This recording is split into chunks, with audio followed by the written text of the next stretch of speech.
We are back. New York City Baseball, past, present, and future. I'm Ralph Typo with the Comfortably Zoned Radio Network, and we are officially into the Hot Stove League in almost every way. Only thing going is the Fall League. A little information coming about that. With me is Marty Rose from Jacksonville, formerly Jackson Heights, formerly Staten Island, too. Hey, Mert. How are you? Good. Everything's good. Robert Deininger is on assignment, and Gene Hutmaker has joined us once again, becoming a regular, and we're happy that he is because he got a job offer, he tells me. Gene, new manager of the Yankees, can you take it? Nah, I couldn't. I do athletic security at our high school, and the athletes would not like that. Okay, well, so then it's not going to happen. But I'll ask you this, as a Yankee hater, if you were offered the job, legitimately offered it, and you are a Yankee, that much of a Yankee hater, reputedly, I still think you're in the closet. But would you take it? Could you take it? Well, as a kid growing up in the 50s, Sal Magley went from the Giants to the Dodgers, so I think maybe, and the same thing with DeRocher. And DeRocher went from the Dodgers to the Giants slightly before my time. I mean, he was a Giant when I started being a Giant fan. But Sal Magley, you brought up one of the biggest mind blowers as a kid, as a Giant fan for me. His going to the Dodgers just absolutely shocked. It was shocking. Mert, do you remember that?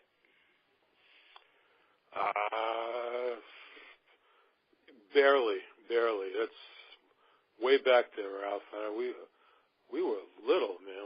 We were just kids back then. So we were little, but we're talking about the times that we live in now compared to the times that we lived in back then. You and I, Mert, got on a bus from Jackson Heights, the Q66, at age 10. Both of us going together, alone, no parents, going from Jackson Heights into Flushing to go to the Y at age 10. And this is New York, not, some small town. And compared to what's going on in today's world. We were 13, 14. We were going Saturday night to the Polo Grounds to watch the Titans play on the subway alone. Right? And the Polo Grounds, anybody out there that doesn't know from New York, Polo Grounds, even back then when we were going, especially I guess you can say when we were going, that was not the best of neighborhoods. It was changing, and it was a dangerous neighborhood. And luckily the subway station was right there. Right. 155th Street was that? Yeah, you go right in the ballpark. So. Right, right down those stairs. The Bush staircase. What did they call it? They've rejuvenated it, and last year we went back, and I met Mark Weiss and Ronnie Harvin at the site of. I was standing where home plate was. They have a little monument. Yep. It's and it's still a little sketchy at night in the area. Sure. And we went there at 13. Yeah. Was it the same for you when you were a kid? You're only a year older than us, Gene. Did you have free reign of the city, as it were? Well, my first game was in 1953, and Harvey Haddix, it was a rookie, and Mizell won a doubleheader from the Giants, and that was a Cardinal game. And that was the first time I went. Now, I did go to a Gotham Bowl when, of all teams, Utah State playing Baylor, Merlin Olsen, and against Ronnie Bull. They had the Gotham Bowl, and it was so that they said there was like 15,000 people there, and there was probably like 5,000 people there. It was a cold December when they tried to get a bowl game for the Big Apple. Right, and how about this for a mind that can't find his keys and that hasn't done anything constructive in 71 years? Ronnie Bull, you mentioned that he's from Glendale, California. Trivial stuff in my head that goes back. And what a ferocious, fearsome foursome the Rams had in those days with Lamar Lundy and Deacon Jones. And those guys. One of whom you just mentioned, and it skips my mind already. An interesting thing at the Polo Grounds was me and my cousin were walking. He lived in Greenpoint. We were walking in the aisles up in the stands, and there was a young woman saying, "Can you help me? Can you help me?" And I was like, I guess 19, nice-looking woman. And she goes, "I'm Jay Hook's wife, and I'm trying to get in." So I opened up the gate for her. I pulled the gate up and everything, opened the gate up for her. So about 6 years ago, I went to a BAT dinner in New York in January, and the Hooks were there, Jay Hook and his wife. Jeez. So I mentioned that to her, and she goes, "Oh, my God, was that you?" You know. Incredible. Mert, we sat watching the Titans play the Dallas team, and we were sitting. Dallas, one of them Texas. was Dwayne Putnam's girlfriend. They were defensive backs with. We were just kids, and we were sitting out there. We were sitting with two women who were girlfriends and/or wives of the Dallas team. What they call them? The Texans. The right? Texans. They later became the Kansas City Chiefs. Yeah. Right. And I can remember you and I drinking hot chocolate. Hot chocolate. Oh, yeah. Right? To warm us up. Had to be 4 degrees. We were sitting out there with 200 other people. Right? Yeah. 200 of our closest friends, yeah. Right. And there wasn't that many more than 200 in those days. But there was something about them. There was something about the AFL that had that wide-open game. And we were watching a lot of stars. Maynard started with the Titans. Al Doro was the quarterback. Larry It Grant. was a good, entertaining winter filler until baseball season came around. Billy Cannon helped make it because he was the Heisman, and when they signed him, that really helped him. That's exactly right. He was later became a dentist, an orthodontist. Did some time in the pokey for one reason or another. I don't. Yeah, he was the dentist there too when he was in there. Oh, really? All right. Well, might as well put him better than making license plates. I mean, you get a trained dentist. I mean, he couldn't live up to the Dr. DeVac reputation. That's the dentist from way back in the Heights. Did you go to him, Mert? No. Oh, no, I went to another guy down on 32nd Avenue. Yeah. Yeah, well. So anyway, started talking about Sal Magli at some point.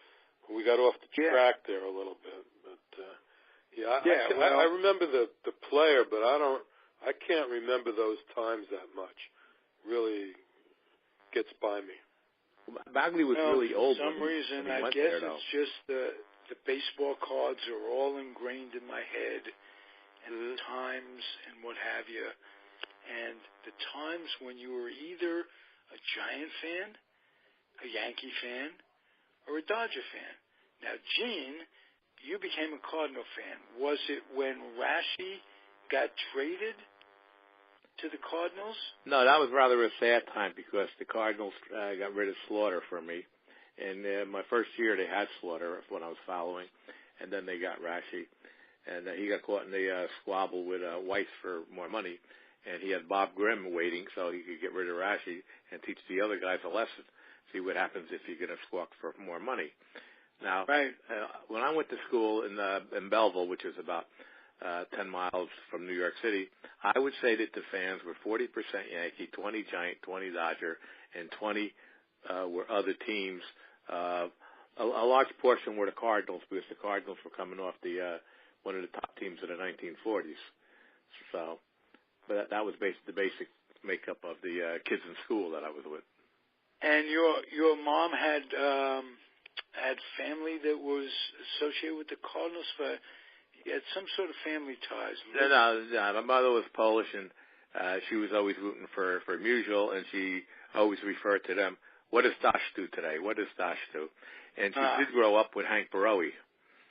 Hank Borowy was the star pitcher for the Yankees, right? In the early 40s, and when they traded him in 1945, he was 10-5, and went to the Cubs, became 11-2, and even though he was only there half the year, was voted the National League Pitcher of the Year, and he was the last Chicago Cub to win a World Series game until 2016.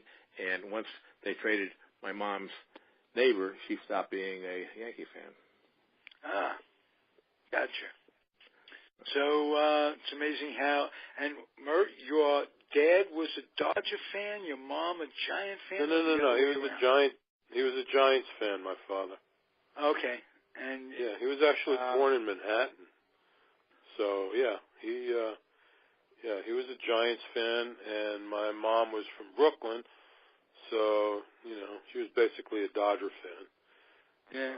Her side of the family was all from kind of. I remember as a kid, you were basically neutral. You were a hometown New York fan. And I came to that much later in life. I was listening to Jim Valvano. He had a talk show. The coach's brother, maybe it wasn't Jim Valvano, but the coach's brother had a syndicated talk show. He was talking about growing up in New York and how his brother told him he rooted against one of the teams, and he said, no, if it's the World Series, root for your home team, whatever your home team is. And my memories now, I have just as fond of memories of the Brooklyn Dodgers with Gilliam and naturally Jackie and Duke and all those guys as I do of the Giants. And the same with the Yankees. Hank Bauer, Woodling, and those guys, and to say nothing of Mantle. I mean, it's all when baseball. When the Dodgers left, I really didn't care. I was born in Brooklyn, came to Queens when I was like, I think 4 or 5. 4 or 5 we were, something like that. And so, once they left, I did not really care. All we had was the Yankees. So I watched the Yankees, Right. Even, went to Yankee Stadium a little bit, But, as soon as the Mets came into existence and, and they were right in our neighborhood. Right. So, after 2 years in the Polo Grounds, they were like 5 minutes from our house. So now, let me like ask Gene, did you have a notion when the Mets were born to jump aboard? Well, they were so inept that you started rooting for them as long as if they weren't playing for the Cardinals, you would always root for them. They were 40 and 120 their first year. So I mean, they became so lovable because they were so inept. And then once in '69, when they finally did take off, everybody jumped on a bandwagon pretty much, and the Yankees weren't doing too well. Right. than 69. Well, Mert, if you'll remember, 63 was much more frustrating than 62. 62 was kind of cute. They lost. They were, we definitely expected more looking back with all those really the big names, ball but players. They were all washed up. The hill, yeah. But 63, they made one trade that, and I might have mentioned this before, somewhere on these airways, I'm sure I have. Bob Righty Miller was traded to the Dodgers, and he was about one of the only serviceable pitchers they had. And he went on to have a number of good years in the National League for two prospects, and they looked really good on paper coming up. Tim Harkness and Larry Burright. And they couldn't have sucked more. Yeah, true. That's true. And it set the entire tone. They ended up with Al Moran was their shortstop, who wasn't a hitter, and terrible. It was just terrible in the second year. And Cranepool was coming up, and he was sassing. Duke Snyder offered him some advice, and he didn't take it. And he said, well, I'm going to do it my way, and this, that, and the other thing. Years later, it came out that Stengel had told Cranepool he wanted him to bat a certain way. He did not want him to pull for one reason or another. And Snyder didn't know that Stengel had been talking to him along those lines. All of a sudden, they have this little thing, and Snyder didn't know, so he just gives his advice, and Cranepool was torn between what Stengel was telling him, and he was just a kid. He was 19 years old, maybe even less. It might have been 18, right out of high school. 18 when he came up, yeah. Right. So how did he understand Stengel? Well, I think he counted rings. I think here's how to understand Casey Stengel. Count the rings, and then listen real careful to what he's saying. You may not understand it the first time, but if you remember to count those rings, there must be some wisdom behind that Stengelese crap. And that was Congress. That was a great story with Mantle, right? You want to tell that story, Gene? Yeah, well, they had the hearings, the antitrust and whatever, and Stengel was there, and he went rambling on, and everybody just shaking their head, and then they go, okay, Mr. Mantle, what do you have to say? I agree with Mr. Stengel.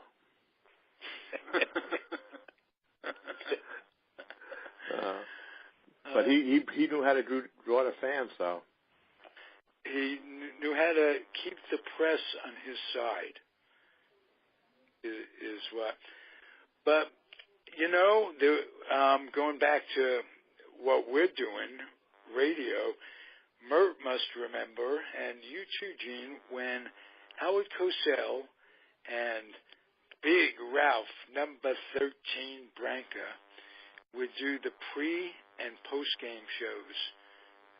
At least, I think it was the first 2 years, might have been just the first year, but they did that, and they lambasted Stengel.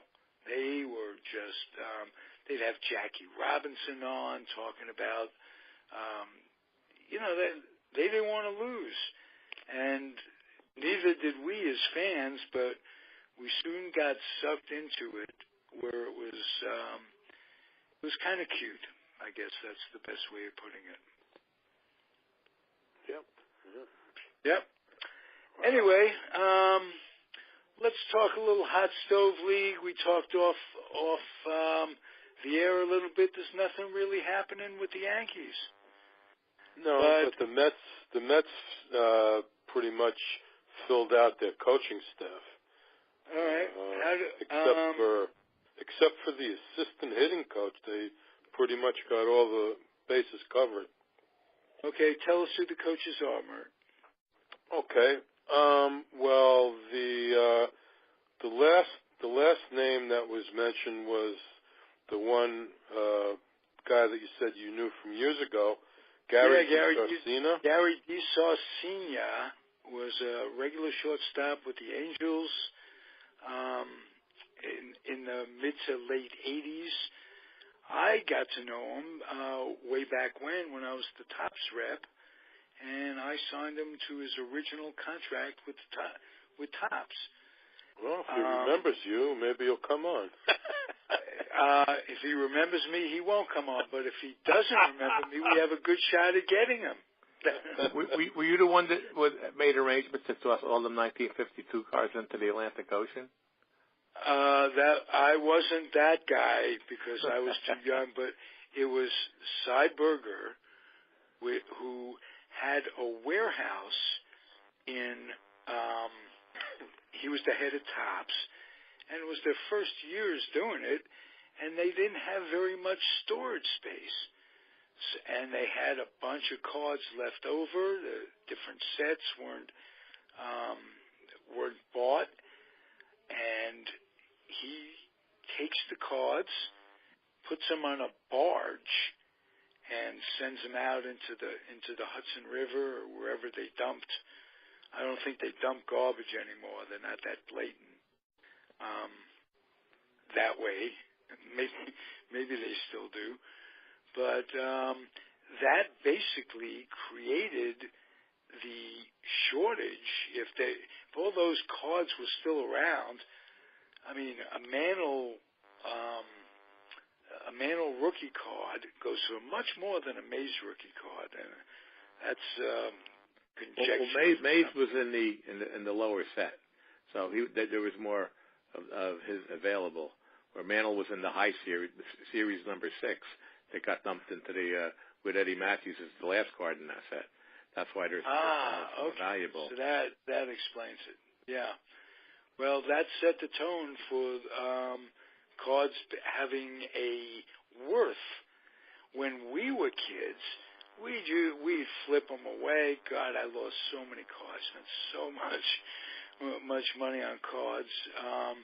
And you went into the spokes of your bike frame. Right, exactly. And you flip them, and you throw them against the wall, and you play with them. Damage the corners. Who knew what was going to happen someday with these things? It just created that shortage. And anyway, so I signed Gary DiSarcina. But you know what? I was thinking about this. I got to know back in those days, Dick Scott was working for the A's in the minor leagues, the former bench coach. And he was a manager at Medford, if I'm not mistaken, in the California League, and I got to know him back in those days. He might have been with managing Modesto, now that I think about it, in the California League, and he was a nice guy. So 2 Met bench coaches in a row. Did Scott get fired outright or reassigned in the organization? Don't know. Okay. Don't know. Who's the hitting coach, Mert? Okay, so the hitting coach is now Pat Ressler, who was Kevin Long's assistant. Right, so he got promoted. They retained 2 other guys, Ricky Bonis as the bullpen coach, and Glenn Sherlock as the third base coach.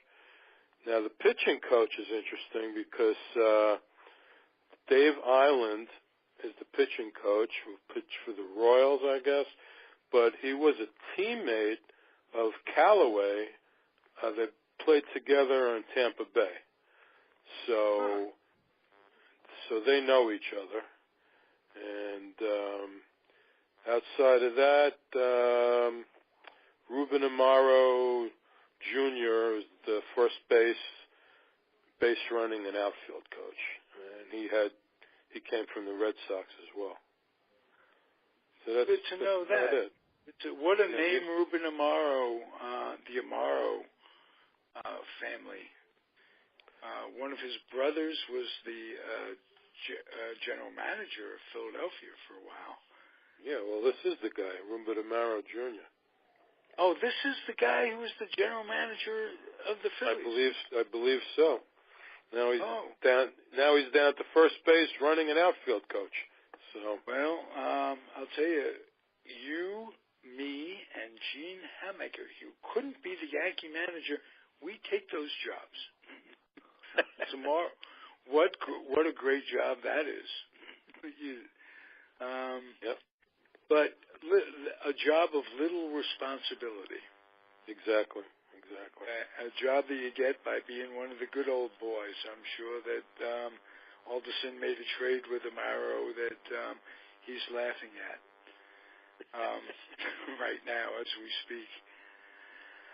In any event, right now we're going to take the human nature out and just push a button to find out what you're supposed to do in about 10 years. With the manager thing, you mean? Yeah, they're just going to push a button, okay, and it's going to feed out what you're supposed to do. That's what they're trying to get to. I didn't think of it. I was thinking in terms of they're going to do something to eliminate the human element with umpires. That's on the play for sure. Yeah. But what you're saying makes sense because the game has become general manager run, where it used to be you'd have these flashy managers, the Sparky Andersons, the Lupinellas, the Billy Martins, all these guys with names and reputations, and Earl Weaver coming out and arguing. You don't see that. You see company guys now who are... well, the Yankees are for sure looking for a yes man, and that's it. Right. These guys you never heard of, names coming up for this job. Ridiculous. Really. Right. And this is a town that thrives on the personality side of it. You know, keeping the name in the paper that way. And I think that's what hurt Girardi. He was just a steady Eddie kind of guy. You never read headlines about him. No. Turns out he and Cashman weren't getting along for a while. I wonder what precipitated that. No, he had problems with Posada. That was a major thing. That I don't know how Cashman felt about that. And then I think he didn't get along well with the veterans, from what they're saying. I don't know why. Maybe he's just not a warm and fuzzy guy. He doesn't appear to be, And can a warm and fuzzy guy? Some teams will walk all over a warm and fuzzy guy too. Yeah. But I don't think he had the respect of some of the veterans. I know Teixeira blasted him last week. Yeah. So it's a number of things. But the main thing is, like you said, the GM wants to run the show, and they're going to put a yes man in there. I don't know if he's going to have a little computer, and he's going to, Cashman's going to tell him when to change the pitcher, or here's today's lineup. Plug in his ear, a little earpiece. Very well could be. Very well could be. Yeah. Well, that's what it could be coming to. Mm-hmm. All right, guys. This was nice and informative. I'm very appreciative of your time, gentlemen. And maybe this time next week we'll have some sort of decision which way the Yankees are going managerial-wise. Yeah, you would hope. Yeah. I just posted something right before we went on the air. 100 days till pitchers and catchers report. Wow. There you go. Well, I'm not watching the NFL right now, so I'm boycotting the NFL. So now my wife is kind of mad because now I have to talk to her on Sundays. Well, if you're boycotting it because the players aren't standing up for the national anthem, they weren't kneeling to disrespect the flag. they were kneeling to call attention. Kaepernick originally, and it's carried on, to call attention to black kids being shot by white policemen. Yeah, racial injustice was the name. Everyone is against that. Everybody is for what they're protesting. I mean, any sane person is for what they're protesting. Nobody wants police brutality. I know that, but I just read something today. There's still a lot of misconception because Vin Scully comes out and boycotts the NFL. This is just today. I read a blurb. And he's a product of his time. He's not thinking it through or whatever. Or it's just presented to him by the press in such a way that neglects to tell you that they're not disrespecting the flag. That's the perception that the majority of the people, that is the perception that they have. Now, I don't know if I did the famous game this high school game where the high school in New Jersey has 4 people kneeling, and they played our team, and it was already scheduled that the game was to support our troops and honor our veterans. That was the theme of our game. And this team has the 4 players that kneel. So before the game, one of their players said, that was doing the kneeling, he said, no, we'll come out after the national anthem because we are not disrespecting the military. He was saying, they're protesting all the stuff that you said. But so they stayed in the bus until after the anthem. Then I had to let them through the gate to come in after that. I didn't even know that they were there. All of a sudden, I see 4 more players coming, and I had to open up the gate to let them on the field. Wow. That was somewhat in the New Jersey sports news. Yeah, well, you're infamous. But the whole thing is, write books to get infamous. You live life to get infamous. But I've been watching the NFL since Bobby Lane against Otto Graham. Whoa, Otto Graham's before our time. Y.A. Tittle, and you had Norm Van Brocklin. Oh, yeah. Well, you're going to have to come on, and both of you are going to have to come on Tuesday. Same show, same numbers, same time, with Hal Bach. It's called Vintage Sports from Nedick's at the Old Garden. And we talk about the Rangers, the Knicks, the Jets, the Giants. It's a non-baseball show on the Comfortably Zoned Radio Network. And both of you guys are invited anytime you want to just call the number on Tuesday night. We do it every week, same time, same bat station, as Al Blumkin would say. The only thing is I never did follow hockey. Yeah. Bert and I spent some time up in the side rafters. Years ago, yeah. I gave it up. I don't follow hockey. I really don't watch the NBA either. Well, the NBA back was Willie Nall back in the day, Kenny Sears. Oh, yeah. Ricky Guerin. Mert, how old were we? 13 when Wilt comes into the league, and he comes into New York, and they played a triple overtime game. We were there again.